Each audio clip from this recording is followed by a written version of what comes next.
for YouTube. That's what it's going to be like. Is. Welcome back to Truth Hurts. We expose corrupt politicians lying corporate media. I'm Jake Duesenberger, host, broadcasting live for the first time on Rumble Studios. So I'm not in Roseville, Minnesota. I'm not in the belly of the beast.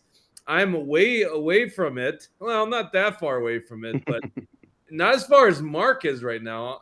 Gunnar, you and me, we are like in a distance where we can quickly get the, bug out bag and get to Mark's place. But we're still a little too close for the chaos. So we're near the liberal zombie apocalypse of Minneapolis, St. Paul, Minnesota. Joining me are the co-host of the Truth Expedition Show, a show that goes a little further than most shows, which I love about it. We actually use them. What's the word I'm looking for? I was going to say we publish it at YouTube or at Cherry Tree Studios. I guess we record it at Cherry Tree Studios, produce a show for you guys, and we love it. So Mark Bishofsky and Gunnar Balstad, how you guys doing? Doing great. I guess the Vikings won tonight, so that's a big deal. Hopefully everyone has shifted over from the game and has started watching this. So yeah, doing good. We had some snowfall, so I'm happy about that. Getting ready for Christmas. Life is good. Yeah, you can see the stockings behind me here. I'm geared up. I just got done wrapping some presents, and yeah, ready to talk flying objects, drones, UFOs, aliens, Israel, all of it. Ukraine. In no particular order. All right, so I'm going to be monitoring the live chat here. Good evening to you, Tucker. Thanks for joining us on Sunday night. We usually broadcast live on Tuesdays and Thursdays at 1. It's a special episode. And I usually have Dawson, but he's drone hunting out there in the East Coast. I don't think we'll be up on YouTube. I'll find a way to download it and put it up on the YouTube platform. And we're definitely not on Facebook. So right now it looks like only Twitter, Rumble, and I think maybe locals as well, but I'm not certain on that one. So no post show today. Let's get the sponsors out of the way. If you're looking to buy a home or sell a home, you got to give my good friend Warren Wessel a call. Now let's see. There's this text thing. Let's see if I figured this out right. Here we go. Streaming on the bottom. I did it. There we go. Give Warren a call at 612-419-7453 if you're looking to buy a home or sell a home. And if you're buying a home, give the good guys at John Galt Mortgage a chance at financing that home. You can go to johngaltmortgage.com. Great guys. And I'm going to have Andrew and Tim on the final show of the year, episode 200, next Sunday night. That one will be broadcast live at the studio. We'll have a bunch of people. It'll be a fun show. Also, thank you to Alpine Cabinetry in St. Cloud, Minnesota. Before I forget, if you want to go see Jordan Peterson at the Excel Energy Center in late January, you can win a pair of front row seat tickets to see him. All you got to do is go to truthhurtsnews.com/JBP as in Jordan B. Peterson, so JBP, and enter to win those tickets. Okay, I think I just leave this text going on here so people see that throughout the stream. I think Rumble Rants work on oh yeah, they do. Of course they do, because I bought one on your guys' show when you were doing it. So there you go. So if you want to interrupt me at any time or one of our guests, just hit that Rumble Rant. So let's get right into it. This show is called Drones, Ukraine, Israel, and More.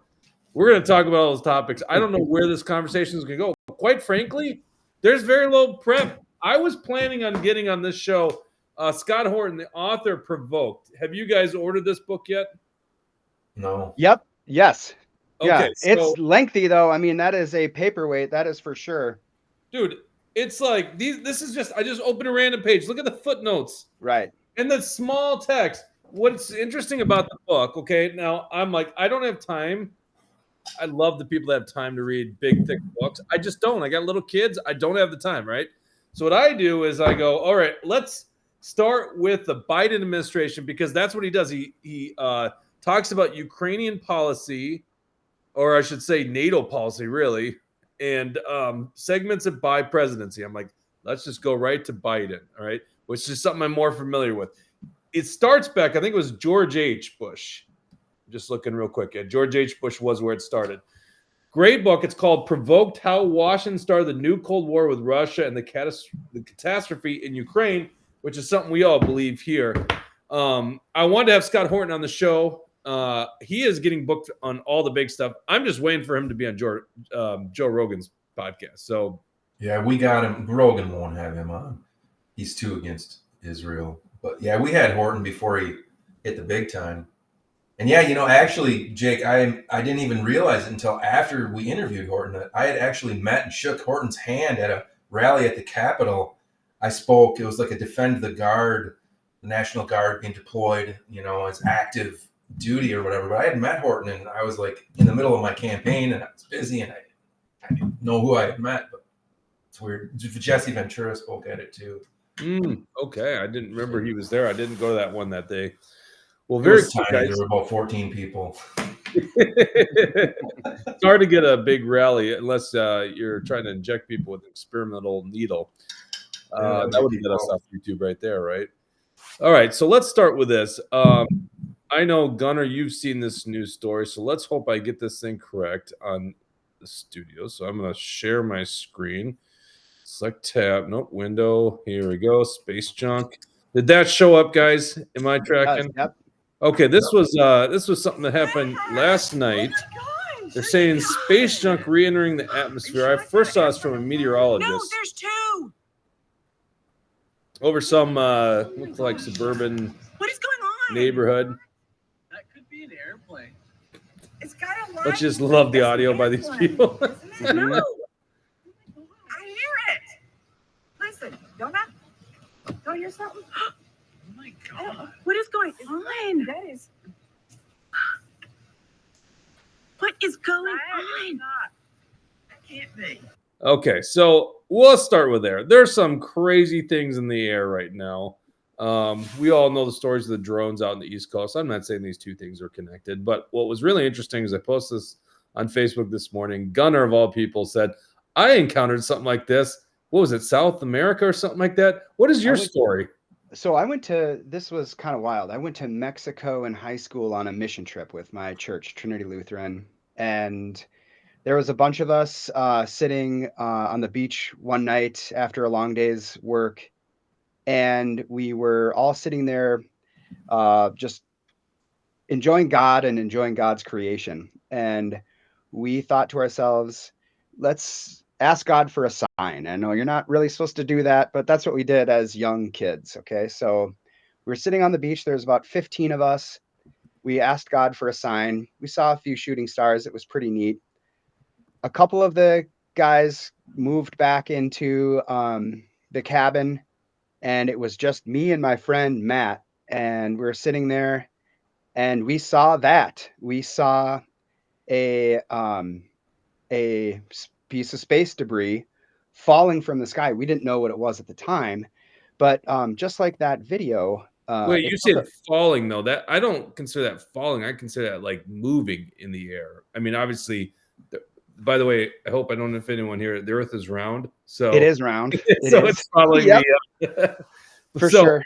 So it seems to me that's what's going on. Did you? When you say it was falling, it's falling down. it's falling out of low Earth orbit. So as satellites begin, they orbit the Earth, they circle the Earth. Well, either they're going away from the Earth or the gravity pulls it in, and so bit by bit it'll pull it in. Like the International Space Station actually has to fire the thrusters of a visiting spaceship in order to stay aloft, if you will, in the right spot.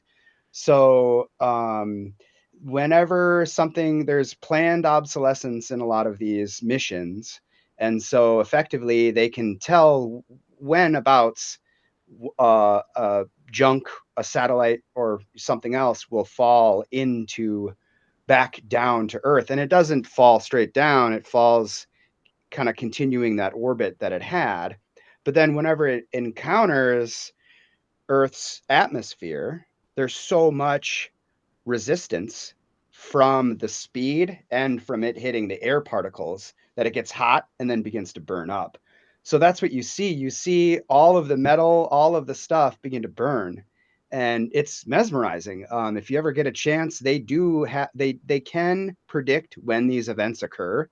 It was about maybe 15 years ago. They said that there was something else that was going to fall. So I went out and watched it. You can look online and follow it as it goes around. So you can say, okay, it's back over the US. It might fall over the US.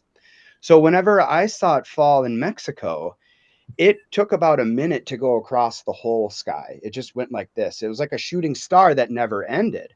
And it really did seem like there was a tear in the sky with the sun almost peering through. It was that bright. It looked like a little tear in the sky. And I remember as pieces began to come off, they would stay aflame. So the tail would go out, but then there'd be flaming pieces all around. Like I said, it took about a minute for it to go across the whole sky.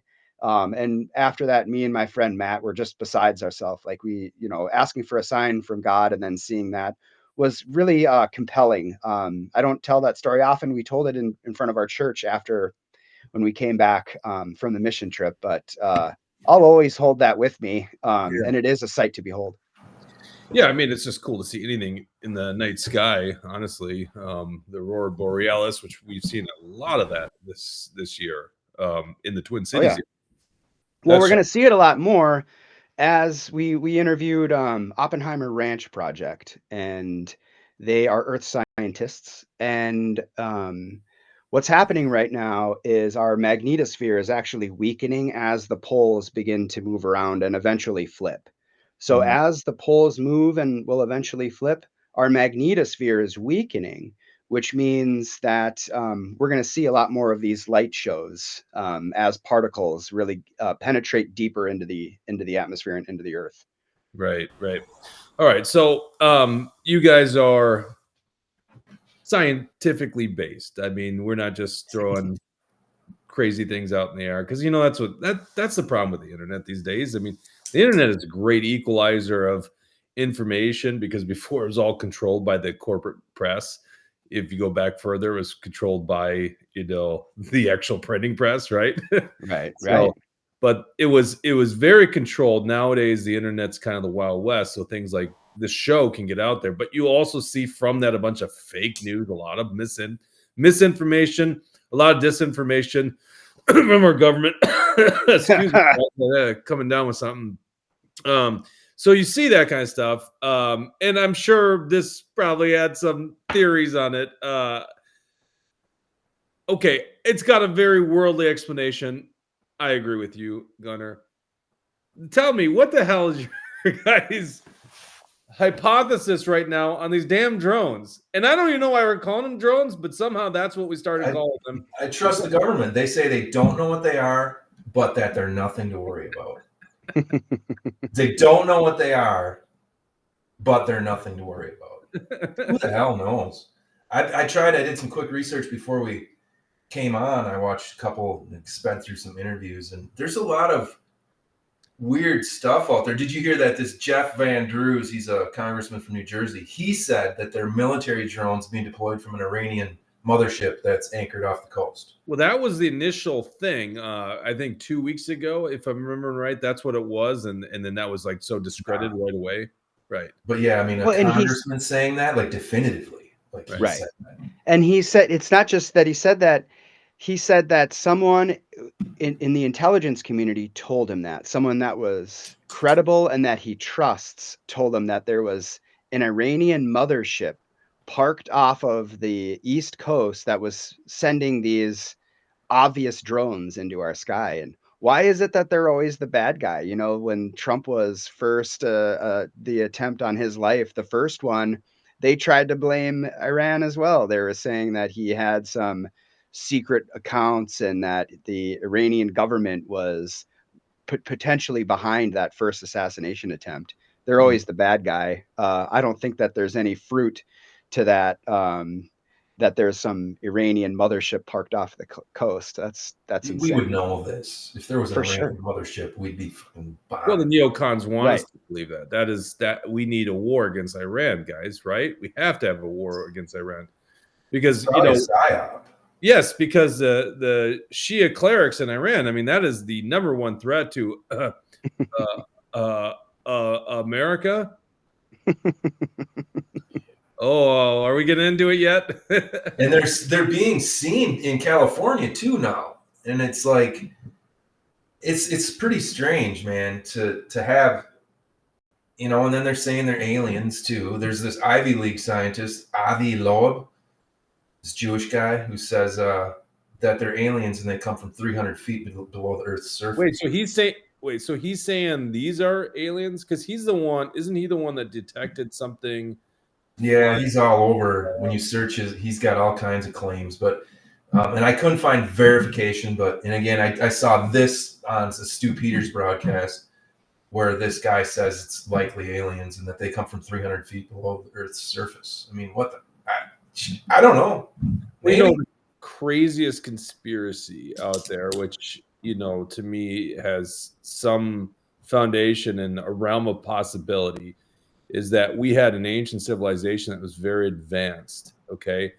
And that civilization, you know, you could look at like the works of Elon Musk and trying to go to Mars to populate Mars, because if Earth is doomed, I mean, it just takes one cataclysmic event like Yellowstone, you know, exploding, or like an impact, right? So if we populate Mars, we have a better chance for civilization, right? Well, who's to say that we didn't populate the seas, the deep ocean? Now, it seems hard to believe that with biological beings, but we see the direction that we're going with AI, and who's to say that they're biological beings, but they might be remnants of a previous civilization. I mean, we know that the civilizations, the official narrative that they were hunter-gatherers beyond, what, 4,000 or 5,000 years ago is bullshit. We know the explanations of how they built some of the pyramids is bullshit. The Sphinx is dated beyond what they initially thought. Göbekli Tepe in Turkey or Syria, I think it's actually right along the border of Syria, dates to a period before we thought any civilization existed. And it looks like it was intentionally buried. So it's like all those things. Could there have been an advanced civilization? Could they have gone and expanded deep in the ocean? I'm not saying I believe this, okay? I'm just saying in the realm of possibility, if there are UAPs, if these drones are part of that, whatever these things are, military is picking up, could it be something that's actually worldly? It's not a foreign power, but it's something that's deep in the recess of the oceans. Okay, I'm going to shut up on that because, once again, I don't believe it. That's like when my mind goes wandering and think, "Boy, that'd be really interesting." What are the chances of that? Probably 0.01%. But I don't think it's zero. You know what I'm saying? Right. I want to believe. But I'm skeptical too. So my favorite authority on this subject is Mick West. He goes through and debunks UFO videos and has gone through and extensively looked at a lot of the videos that claim to be these drones. Now, some of them are drones. They just look like drones. There's kind of nothing miraculous about them. Some of them are just lights that you see that are kind of weird. But he showed that those were actually just aircraft kind of slowly landing a couple 100 miles away or 100 miles away. Now, are there actual drones? Everyone's saying that there are sightings. I haven't seen many good videos, but granted, at night, I'm sure they're actually quite hard to take. I think there are drones out there. I think people aren't crazy. There might be some hysteria, which is why I think, people are videoing airplanes landing and saying they're drones. So there's some hysteria around this for sure. But are there legitimate drone sightings? Probably. If the government is saying there's nothing to worry about, but we don't know what they are, to Mark's point, like they obviously know what they are. They're not some foreign military threat. It's us doing surveillance. I mean, there's a long track record of the United States government doing these types of operations against folks. And sadly, we're not going to know what it's about until many months after the fact, as sleuths like us try to figure it out. It's not our fault that our government lies to us. We are the ones that are responsible for asking the questions. And you probably heard, they're saying it's bomb sniffing or dirty bombs. Like, I heard that theory too, that these drones are out sniffing for some like radioactive material that has been smuggled in. So Billy says, or it could be a government psyop. Here's my theory on it. I don't know if I shared this on the show last week, but I don't think, I was thinking it was maybe there's some threat on the eastern coastline, and they are sniffing or looking for something, heat signature or whatever it is. At this point, I don't know what it is, and I don't I mean, I think they're government drones, by the way. Mm-hmm. I don't know if we'll ever know. I think they're just going to disappear in a couple weeks, maybe even within a week, and then people forget about it. And all along, Chinese balloon. yes, exactly. The government lied to us. They never owned up to it, and they just. So it's almost like they're testing us. Like for sure, they're testing, right? So I would imagine there's a purpose to these things, but they're at least testing us, right? And maybe it's just that there's no purpose to it other than to test us and get us conditioned so that in the future, when they do have these things for surveillance on us or whatever other purpose, they're like, that's the same. That's the same thing. You know, you guys keep bringing this up, or you know, this has gone on for a long time. Like, what's the big deal, guys? You know. Mm-hmm. Is Dawson really out doing some investigative journalism, or what's that? Is Dawson really on the East Coast trying to figure this out? Well, he's out in New York City for taking his gal out there for a trip, a week trip. You know, he doesn't go on a lot of vacations, so he's in a monogamous relationship. So why is that a shock to you? So he's been in the studio. Yeah. Oh no, he's got a good girlfriend. So Tinder. I don't know how they found each other, to be honest with you. I don't know. Good for him. Discussed at our office, like, yep. Anyhow, long story short, I was like, you might as well capture one of these things so we can get. We say Truth Hurts is on the ground in the East Coast. Billy Tutu surveillance, whip up population for war, get new legislation passed. Think Patriot Act. Yeah, that's kind of what I'm going at, Billy Tutu. Hardcore says we're flying them over our own country so we can fly them over Iran next. Plausible deniability, I guess. You know, and I heard some in Germany. Of course, there's a lot of misinformation, so you never know on this kind of stuff. You familiar with Warner von Braun? Warner von Braun, he's a Nazi that the U.S.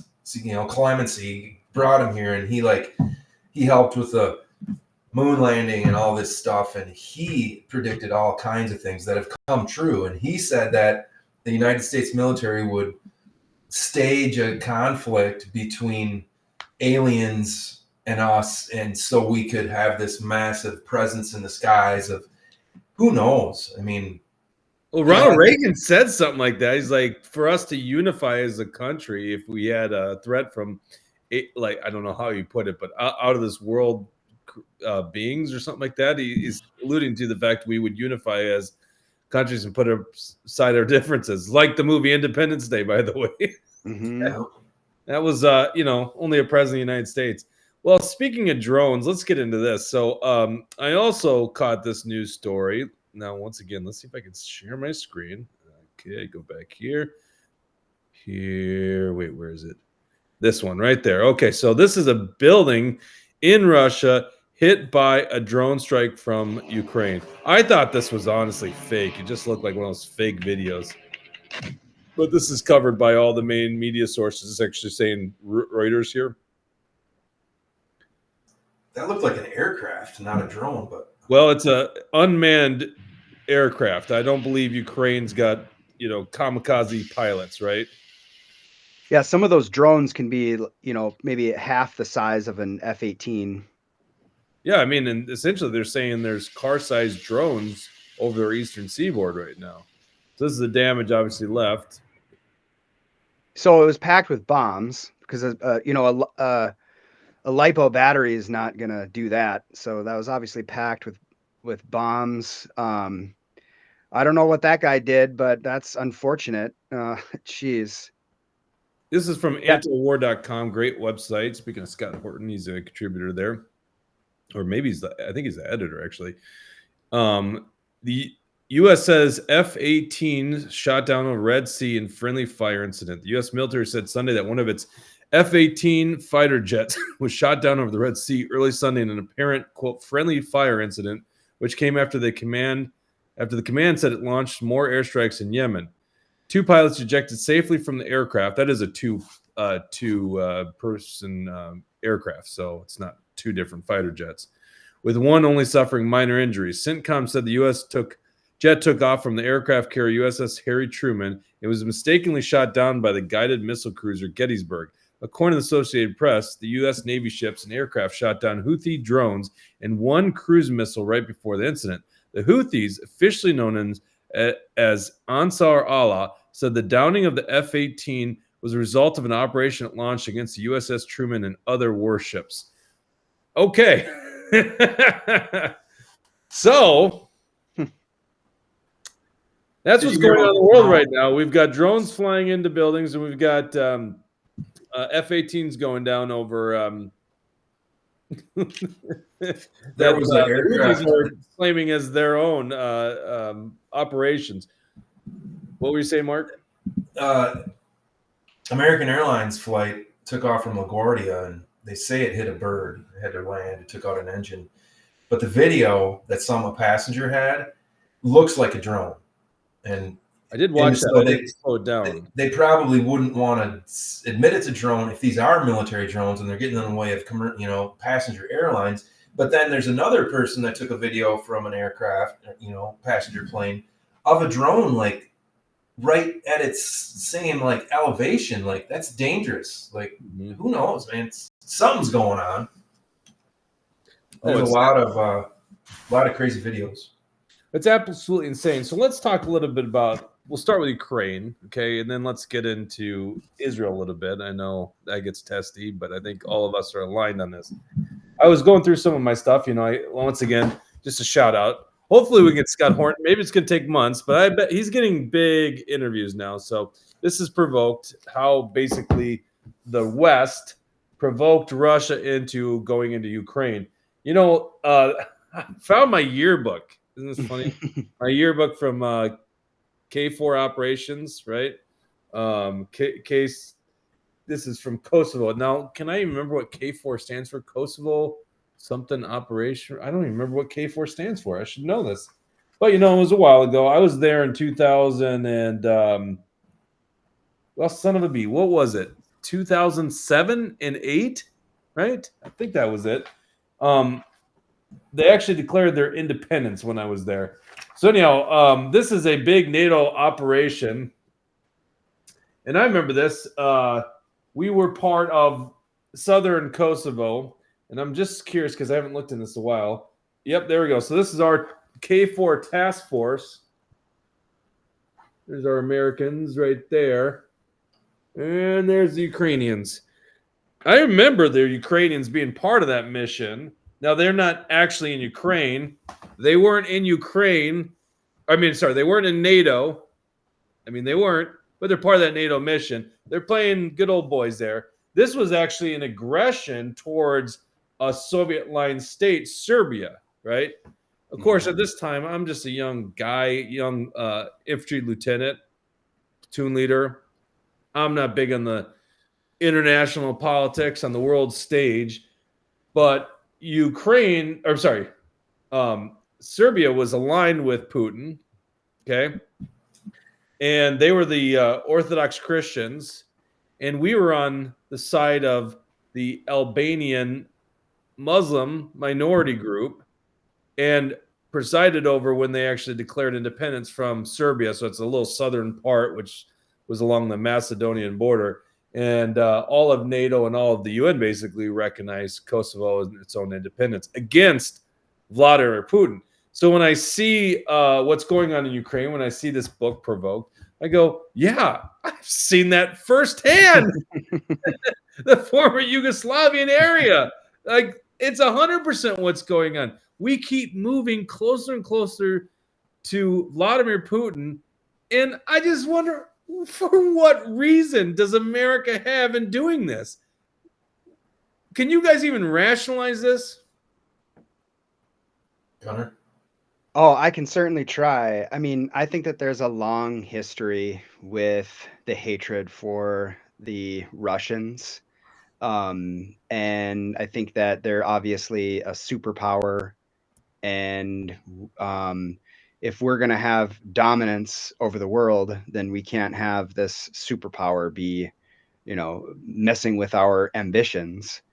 I think that's just the very surface of it. I think this goes back a long, long time. And I think the actual history of it is not taught. I think, I had to go through and sift through so much material to try to make heads or tails of it. Luckily, there was a guy, Gonzalo Lira. He was a American journalist living in Ukraine who was reporting on the front lines of this, really talking about what was going on. He had Ryan Dawson on, he had Jackson Hinkle on when Hinkle was just kind of up and coming, talking about what was happening and whether or not we, the United States, was telling the truth on the matter. Surprise, surprise, we were not.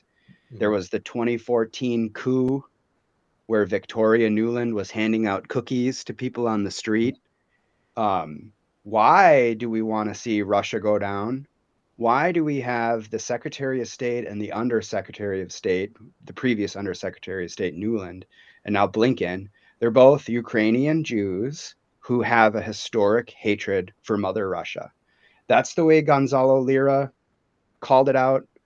If you can still find his videos on YouTube, they're excellent. He tried to flee and was captured at the border, was in a Ukrainian prison, asked to be released by our government. We let him rot. He's now deceased. Again, for great insight into this topic, I would consult his videos, but more or less, we're going to be in this for the long shot. We've got, if BlackRock is looking to invest, I think they're going to see their investment through. And I think that we're going to try to engage Russia on as many fronts as we can. And this is just another way for us to put the pedal to the metal and also make a unsustainable war front for Russia so that they can't protect the Middle East. They're pulling out of Syria. I think they're going to, not be able to support Iran as much. So we'll see. It's a weakening of an empire. That's the only thing I can understand from this policy is that, and it seems like it's coming from the left, but you get the neocons that think this as well, that Russia is the great Satan. It's almost as if we have to relive the pre-80s Cold War mentality. I never had considered the fact that, these are Ukrainian Jews, and so maybe there's something deeper for them in displacement of family members. But then again, why wouldn't we just be against anything Germany too, right? Because Germany's a democracy, I guess. So there's also something about a lot of the Nazis in Ukraine are being slaughtered on the front lines. I mean, so that, supports what the Jews might want. Well, I think that's just the reality of this foreign policy is it's just to try to weaken Russia as much as possible at the mercy of a bunch of people dying for something that can't possibly be a victory in the end. It just can't be a victory. They're not going to win it. Do you guys believe Trump's going to actually do something and stop this? I think he'll stop Ukraine. I think the Middle East is a whole nother issue that he might escalate that. But I do think he'll, de-escalate in Ukraine. What do you think, Gunnar? I think he's going to try, but just like COVID, I think the state has their ways to pull a fast one on him. If you look at what could happen here, I mean, let's go back. I mean, we've got that drone hitting the building, which didn't pancake down. Oddly, I thought they all just pancake down whenever a plane hit them. Thank you. A 9/11 joke. Thanks. But so then we also went in and the buildings that aren't hit by it.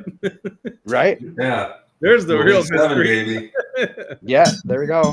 But so we went into Moscow and bombed that general who claimed that he found U.S. chemical weapons labs in Ukraine. We just through Ukraine, and I mean, anytime you hear the Ukrainian army engaged in some battle or conducted some operation, that's not them, that's us. That's us.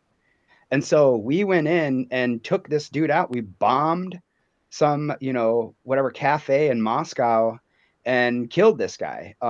So we are assassinating people in Moscow. How would we like that if this was occurring on our soil? We'd be irate. Mm-hmm.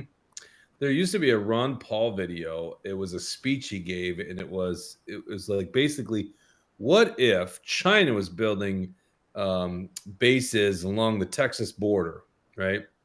And what if and it was just basically giving you a view of the contrary of what we're doing if it was done by one of our adversaries. And it makes you think, right? This is the way that I approach foreign politics, because foreign politics to me is not a black and white issue, right? Here's a black and white issue. 6-year-olds can't choose their gender, and you should not mutilate their genitalia or give them hormone treatments to stop puberty. That's a black and white issue. You know, it's not a black and white issue. Syria. Let's just take one of the many different foreign policy issues out there.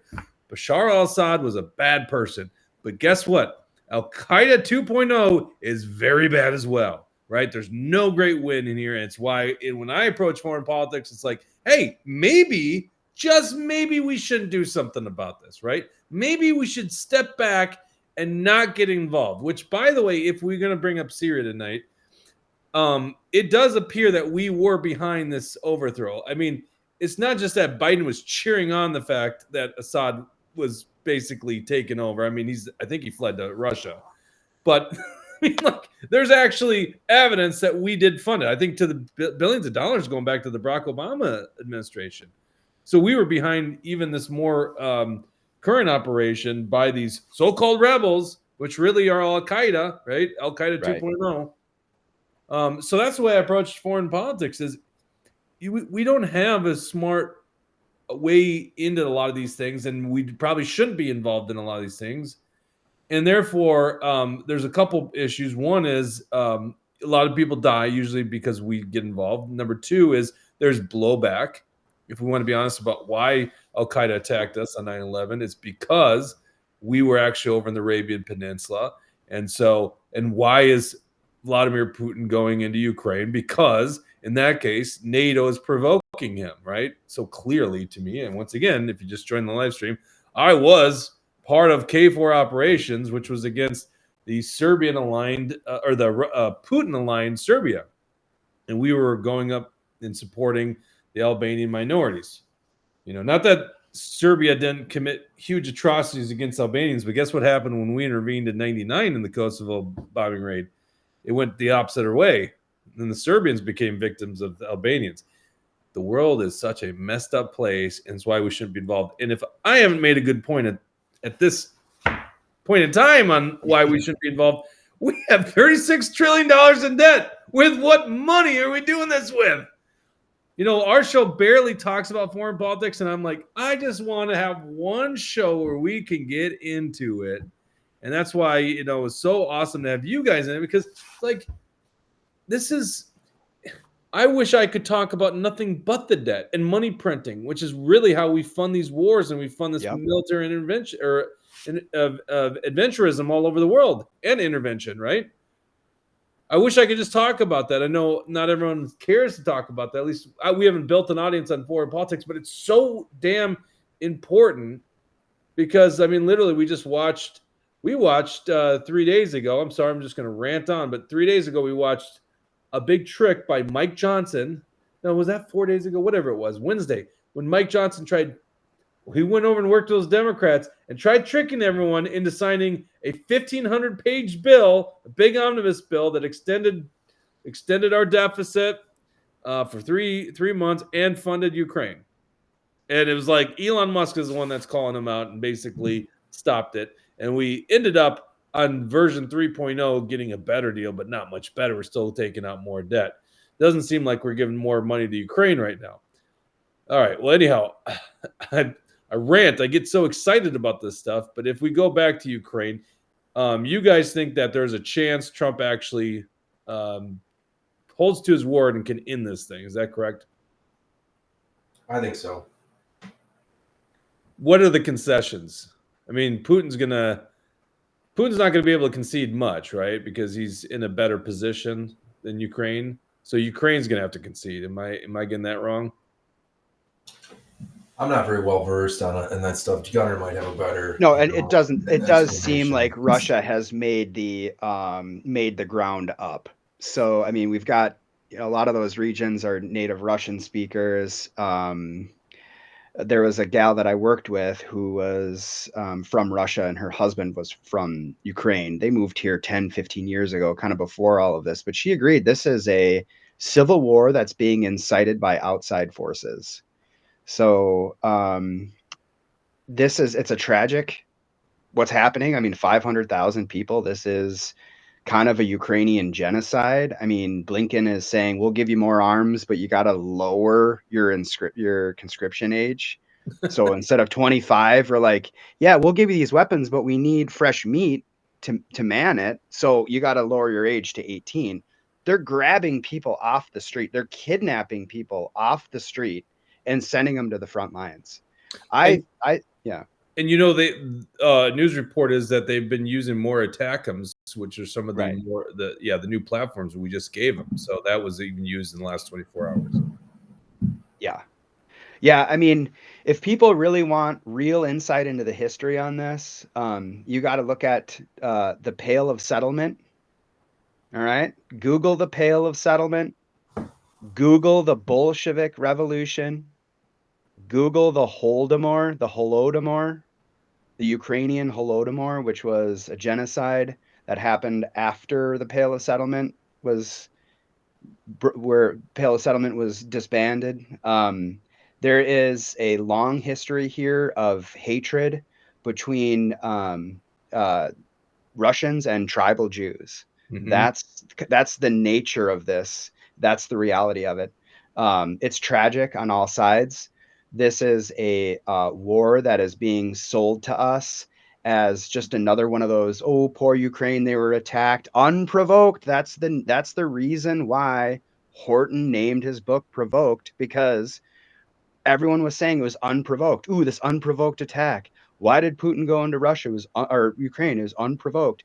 No, it was obviously provoked. We've got the 2014 coup. We've got what happened to the Donbass. We had all of this militarism that no one would tolerate, nuclear weapons on their border like we did.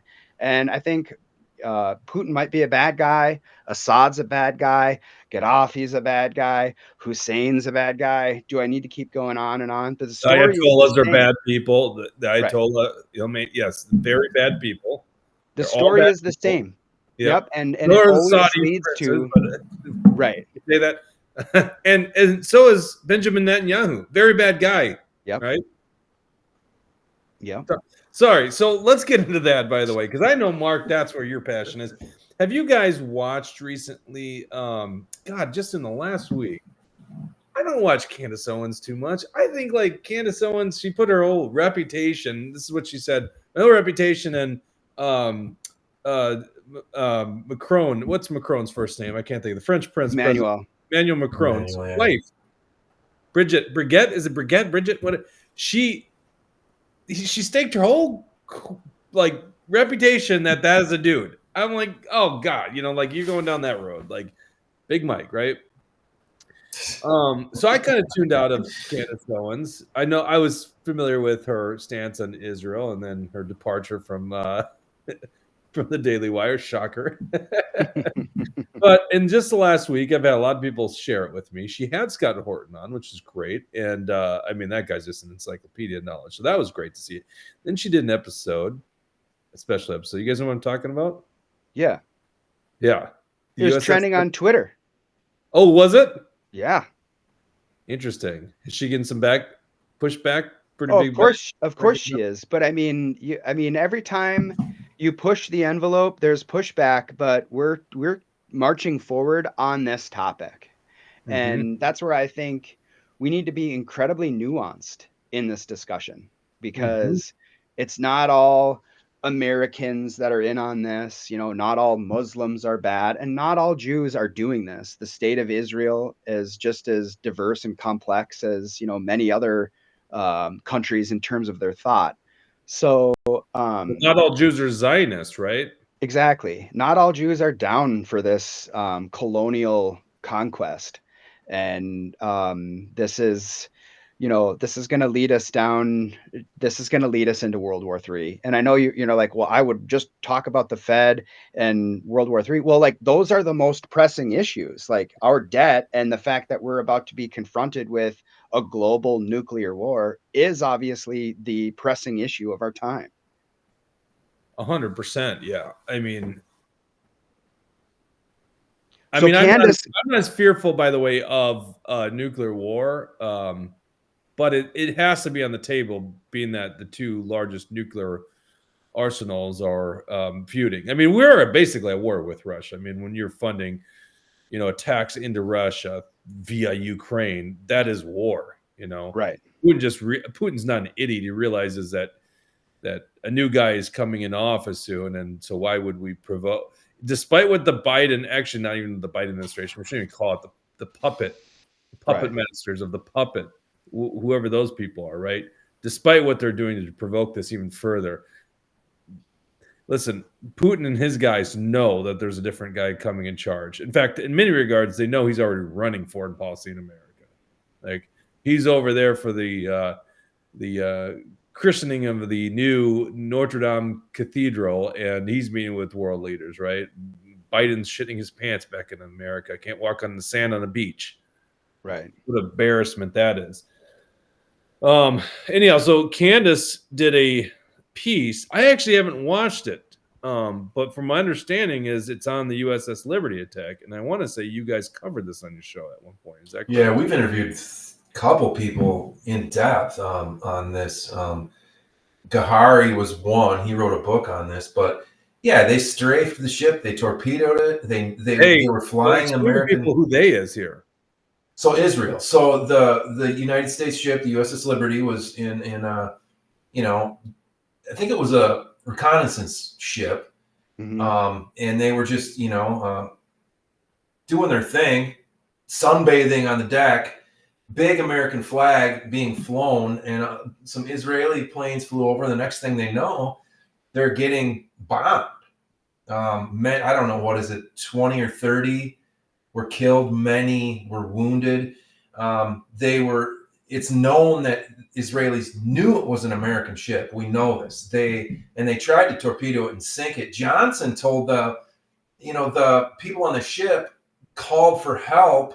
Help was on the way, and Johnson told them President Johnson, United States, told them to not show up and help. I mean, it's really, really fucked up. Excuse my French, but Israel, was trying to kill Americans. I mean, and then I think the theory is that they were going to say they thought they were going to blame it on the Egyptians because they were in the 7-day war with Egypt. They thought it was an Egyptian ship. They thought our ship was an Egyptian ship, is what they said.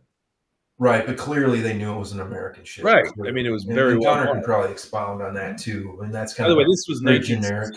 This was 1967 during the 6-day war. In case people don't know the story, but it's pretty well documented. In fact, Mark, you're right. The official narrative was, they basically had to say it was misidentified. The idea is that possibly it was that they were going to blame it on Egypt. It was hard to get away with that, but what the problem with them is, I don't know how much a Navy ship carries on its. I think it's hundreds, right? Hundreds of seamen. They know there's a lot of first-hand accounts that they did a flyover. They knew that this was an American ship, so it was done purposely. Yeah, it absolutely was done. Why would Israel do that? Why would Israel do that? Knowing they must have thought they could sink it, have no survivors, and then blame it on Egypt. Would you say that, Gunnar, is probably their goal? For sure. The motivation there was to engage the United States into a war. So just like 9/11, they used that event to reshape the Middle East. The USS Liberty was a failed attempt. Had that ship gone down, we would have assisted in the 1967 war. And blaming it on Egypt like we blame Al-Qaeda. Now, I do not believe Al-Qaeda had anything to do with 9/11. Nothing. Oh, you don't believe they trained the pilots and got in those planes and flew them into buildings? Well, I believe there were 19 Saudi Arabian men who boarded airplanes and flew them. Maybe it was uninterruptible autopilot. I don't know if they were on suicide missions. But I believe 100% it was a CIA Mossad operation. Netanyahu said in the 90s in a book that Islamic terrorists would take down the Twin Towers. Israel has their fingerprints all over that. There's no question. And we don't need to turn this into a 9/11 discussion, but I don't believe Al-Qaeda.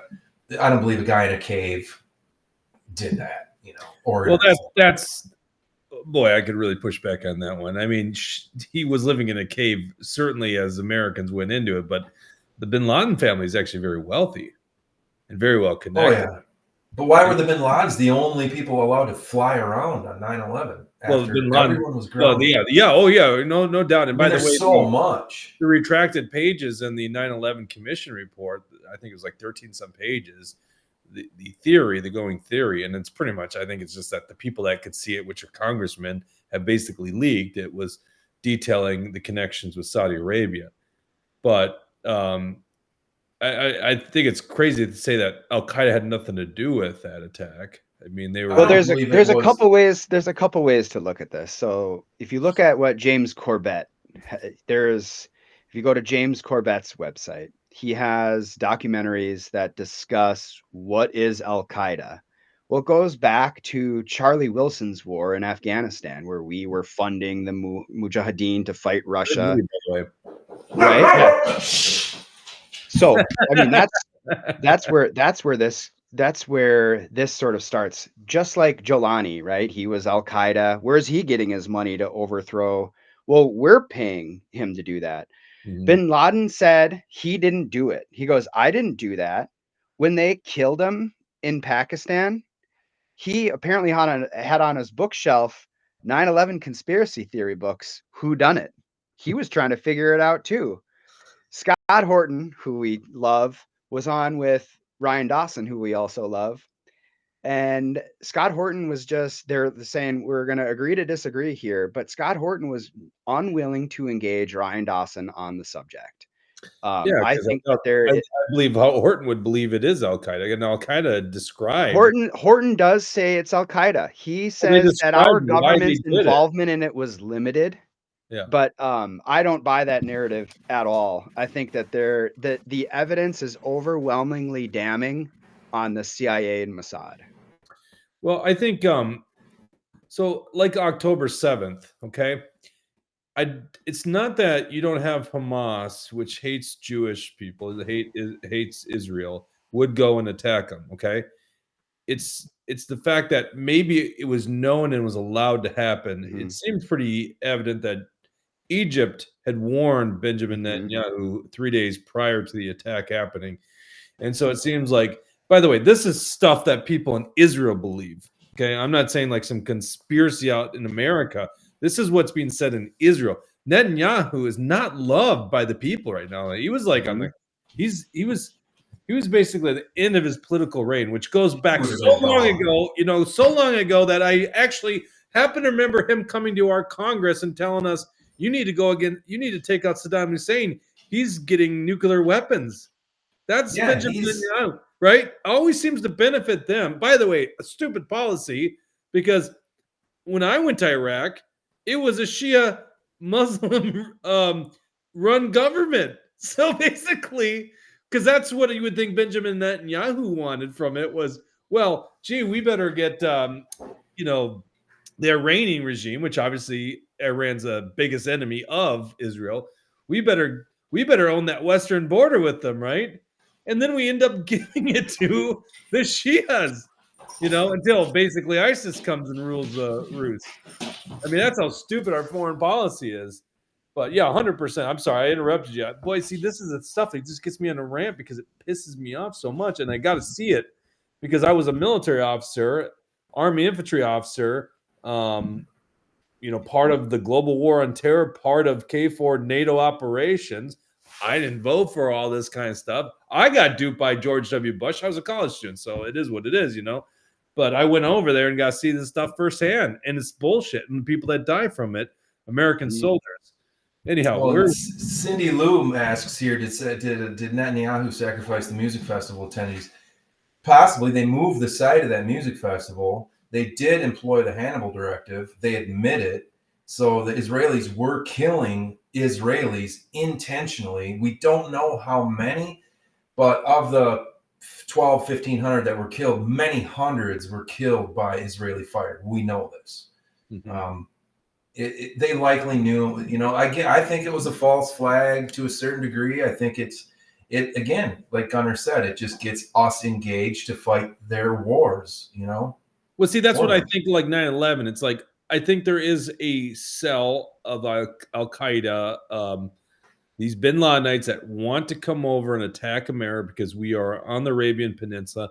We're in their holy land. That makes a lot of sense. That's what they said. It just happens to be that maybe the CIA knew about it and allowed it to happen, or as you say, Mossad allowed it to happen. But I don't think it's like them doing it. I don't. Not that our own government wouldn't kill us. They'll clearly fly drones over and pretend like we don't know what it is. They lie to us all the time, and I don't put it past them that they would kill us too, right? But in this case, I just think that it's hard to deny that Al Qaeda had a major part in it. Now, it doesn't excuse the fact that we then start a 20-year war against Al Qaeda. And by the way, if we're writing the history books, if you're just sitting there and you got to talk to your grandchildren someday, and you got to be like, well, so in 2001, Al Qaeda attacked America, so we went into Al Qaeda with the mission to get rid of Al Qaeda and Bin Laden and find Bin Laden and hold them accountable. And we end up fighting the Taliban, which is not Al Qaeda. So the Taliban we're fighting in the mountains for 20 years. Meanwhile, somewhere in there, we actually take out Bin Laden, who's in Pakistan. And oh, by the way, we just throw his body at sea. Just FYI. So then, anyhow, we're in Afghanistan for another 10 years. And, the mission in Afghanistan is to well, I don't know if we knew. And then Iraq, Afghanistan. And then you got Iraq too. Well, Iraq, don't worry about that little thing over there. That's just a few 100,000 people, and more money, no right? Deal. Like, because Afghanistan, the closest I got to going to Afghanistan was I almost accidentally got on a C-130 in the middle of the night when I was in Qatar, or Qatar as they call it, and that one was heading to Afghanistan. I was just in Qatar for like a couple days when I was in Iraq, and no one. It was like the middle of the night, and I got off with a bunch of people there, and no one was telling us anything. It was because it's Air Force, and eventually I went up to someone like, "Hey, where's everyone going?" And we're just hanging out in a hangar for like 6 hours, and they're like, "Afghanistan." So that was as close as I ever got to, because it was more precision operations. We didn't have the large divisions over there. It was more. Well, I mean, it's mountain warfare. And by the way, very complex when you consider the Taliban, which was never going to. And then, of course, what do we end up doing? The most disgraceful exit of all time under freaking, well, I don't even want to say it under Joe Biden, because who knows who was actually running it. Where did we leave off here, guys? I know, no, I mean, it's look, our foreign policy is tragic. And I think when you look at 9/11 and you look at the World Trade Center, you think, wasn't an inside job? Go back and look at the first World Trade Center bombing and the Blind Sheik, and look at how the FBI set that dude up. Whose plot was it? Was it the Blind Sheik's, or was it the FBI's? I think that the evidence shows it was the FBI's plot, that this was entrapment. And then the fact that they would go in and do it again in 2001 makes sense to me. If they did it in 93, why wouldn't they finish the job in 2001? And just like anything here, who benefits and how? Well, let's look at Syria. You remember when Obama said, "Don't gas your folks, otherwise, I'm going to stay, but we're going to leave unless you gas them. So don't gas them." What happens? Gas. Allegedly, right? And then I remember at the time I was super frustrated. Claim, by the way. Yeah. I mean, I was super frustrated. I read the UN report. I was like, this doesn't have a smoking gun in here. I'm sorry. And it does seem like it's us messing around. The timeline is just too perfect. Mm-hmm. Don't do this or we're going to stay. Oh, they did it. So Tulsi Gabbard goes over and talks to Assad. Did you do this? No. Well, she's a Russian asset and Assad asset, right? Super demonized. So then why are we in Syria? We go into Syria. Trump was trying to leave Syria, right? I mean, he said, "Let's get out of here." His generals were like, "Okay," they lied to him. Lied to him. Right. This is the most insane story of the last decade. Literally, the Pentagon lied to Trump about the numbers in Syria, which, by the way, why were there numbers in Syria? But we'll leave that off the side. I guess, and then, not opposed to some special operations happening in certain areas, but it's like, holy cow, they lied to Trump about it. It was like, over 1,000, and he never would allow that to happen. Right. And then afterwards, to be flippant, he said, we're occupying a third of Syria for their oil. For their oil. And so, I mean, do any of us want to send our kids to Syria to protect our oil? No, we don't. And that's one of the things that Especially one of the when reasons. we have more oil in America than we could even fathom. I'm still, you guys, we're all over 40, right? We're old enough to remember the world's oil reserves are going to be gone in 100 years. Remember that one? Yeah, Peak yeah. oil. And then all of a sudden, Peak you find this oil. Santar in Canada, and you find fracking technology and how much oil and natural gas there is there, and then there's more oil off the coastlines than we thought. And it's like, holy cow, you know what? We actually have so much oil. We are we actually can self-sustain in oil, which is something that seemed so far stretched way back in the day. We have enough coal in this country to power our country for 2,000 years. That's how much coal we have in our country. But dude, to go back to Syria, okay, so part of the reason why Horton wasn't able to appear on your show is because he's making the rounds, right? He was on Piers Morgan 2 times in 1 week. And he was on with Wesley Clark. Oh my God. And if you had any videos to queue up and show, it would be that one. And I invite any of the listeners to go out and look at this. Wesley Clark, 7 countries in 5 years. Google that. And you'll see in 2002, he said the Pentagon has a plan to take over 7 countries in 5 years. Guess which ones the last ones are? Syria, Lebanon, and Iran. Yeah. Whoa, okay. So that just goes to show you, first of all, they're behind on the timeline, which is why they're accelerating things. And we've had Iran in our sights for how long? Well, why do we want Syria? Why we don't want Syria? We don't want their oil. No, there's no benefit. Google the Greater Israel Project. That's what this is about.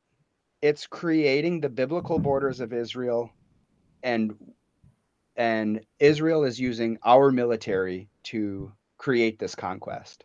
That's what's happening. And that used to be so taboo to say several years ago, but now everyone is saying this, and it needs to be broadcast because look, we love Jewish people. We love Dan Cohen and Max Blumenthal and all of those people. Even Netanyahu, I don't want to see him die, man. I just want to see justice, right? Yeah. Blessed are those who thirst for righteousness, and we all do, right? And so that's where I want to see this come to light. I don't want our blood and treasure to go on some Abrahamic end time prophecy endeavor. Count me out of that. If people want to do it, buy war bonds. Donate through your religious institutions if you want a religious war. Keep my secular federal government out of it. Keep my money out of it, and keep my kids out of it. And stop perpetuating lies, for the love of God. Well, they just anchor on it's the only democracy in the Middle East, and we need Israel to maintain the peace and stability. That's the kind of the generic excuse. Right, but peace and stability, like what? Like literally, it's creating the biggest instability. Once again, so what? Like it's not like you can just solve this problem. It's the hardest problem to solve in the world, right? That was old catchphrase back in the day. I just want world peace, right? From the beauty contestants. It's like everyone wants world peace. We wanted it for half a century. It's near. I don't know. Maybe it's possible, right? Maybe, as Reagan said, we do need alien spaceships to come here in a threatening process so we can all align. But my God, I think you guys are right, is that it seems like our foreign policy is so much driven by what Israel wants. And I love how you put that too, Gunnar. It's like, well, it's not the Jews. This is the thing. Is as soon as you criticize Israel, Netanyahu, well, you're an anti-Semite. It's like, no. Like, America is mostly a Christian nation. You can criticize America, and I'm not offended as a Christian, right? So we can criticize Benjamin Netanyahu. We can criticize Israel. We're not criticizing Jews. In this case, we're criticizing what people are doing over there. Just other politicians, same kind of corrupt politicians that we have in every other country around the world, doing really bad things and getting us more into debt and getting us more into a position where we're going to have serious blowback. Okay. Did we scratch the surface on these big issues? Pretty soon I you think I might be got tossed through- in jail for saying that stuff. I mean, Yeah, dude. Maybe in the UK. If Christy Noem has her way, she wants to take the South Dakota legislation, which largely criminalizes criticism of Israel, and she wants to implement that on a nationwide scale. And, obviously we are incredibly opposed to that. Mm-hmm. And it only makes me speak louder against it. It's like all the stuff they did during COVID and their authoritarianism just made me want to speak even louder. I didn't shy away from it one bit. I always have that joke on here. It's like, well, I don't have any guns. I lost them in a boating accident. And someone said to me, they're like, you shouldn't say that. You should say, come and take it. I'm like, you're right. That's actually a good point. Because, it's kind of a funny thing. Oh, I don't have any guns. No, I do have guns. I have many guns. Yeah. And you can't have them. You can't do anything about it. That's actually why we aren't run by a totalitarian state in the end in America. By the way, don't think for a second that's not coming in America, right? Right. That actually was a big scary thing about this election and what the left was going to do if they would have been successful. Not that Trump is some big savior for liberty, but in the meantime, in the immediate term, he was a lot better than what we were going to get, especially 100%. On free speech. All right. Well, we could talk for hours, guys. I wanted to talk about these subjects. This was just, an interesting Sunday show. Gunnar, you're so much. We got to get you on our 200th show next Sunday night if you're in town. I always think about it. I always feel guilty on you, Mark, because I know you got to travel and all the kids. So, Gunnar's the geopolitical expert at the Truth Expedition. If it comes to jabs and pulmonary science and we'll be talking about that too. I'm your guy, but Gunnar's. Hold on. There's a bird. I'm just here to learn and talk shit about Israel. Mark, there's a bird flu. There's a bird flu going on right now. We must have an emergency, right? Oh yeah, man. The cat flu is the new one now. The cats. There you go. Time to terminate all your cats. Yeah. Well, certainly don't eat them, right? They're tasty. Just kidding. Well, that's how this the cat flu leaked, because they were eating these cats in the wet market in Wuhan. Don't you know? Well, yeah, maybe a pangolin had sex with a cat and a bat. And a bat. And that cat had a hat. 'Tis the season. 'Tis the season. Well, thanks, guys, so much. Thanks to our sponsors today. Thanks for everyone that participated in the comment section. Go to truthhurtsnews.com. You can enter to win the tickets to Jordan B. Peterson. If you want to be a supporter of the show, you can help by becoming a premium subscriber. We don't have a post show today. I don't know if I would even know how to do that, to be honest with you, on Rumble Studios. Do you know the 2 years that we've done this show, not one single time have I had to actually run the dials. This has always been Dawson's work. So that selfish prick wanted to go on vacation finally. Well, we did it. Stripping himself out of a job. You did a great job tonight, Jake. You did a great job. The funny thing about it is, so Dawson's a gamer. So his pleasure is mostly video games, virtual world, right? So it's actually good for his girlfriend that he took her somewhere. So good, yeah. He's out there in New York, and hopefully we can get some footage of drones if they're still in the air. Because, like I said, I think they're just going to disappear, and we'll never know, and we'll all forget about it. And we'll talk about the next thing. That is our world today. That's what we're going into Christmas. I want to say Merry Christmas to everyone here. By the way, Merry Christmas. Enjoy those conversations at the dinner table. Throw some bombs, out there. So anyhow, thank you to our sponsors, Warren Wessel of Keller Williams Realty. If you're looking to buy a home or sell a home, give Warren a call, 612-419-7453. And also John Galt Mortgage Company at johngaltmortgage.com. And Alpine Cabtree in St. Cloud, Minnesota. We'll be back next Sunday, the final show number 200 in studios. We're going to have a lot of people coming in and out on that show. It's going to be a rocking good time. So we'll see you then. Otherwise, everyone have a Merry Christmas. Merry Christmas. Peace, everyone. Peace.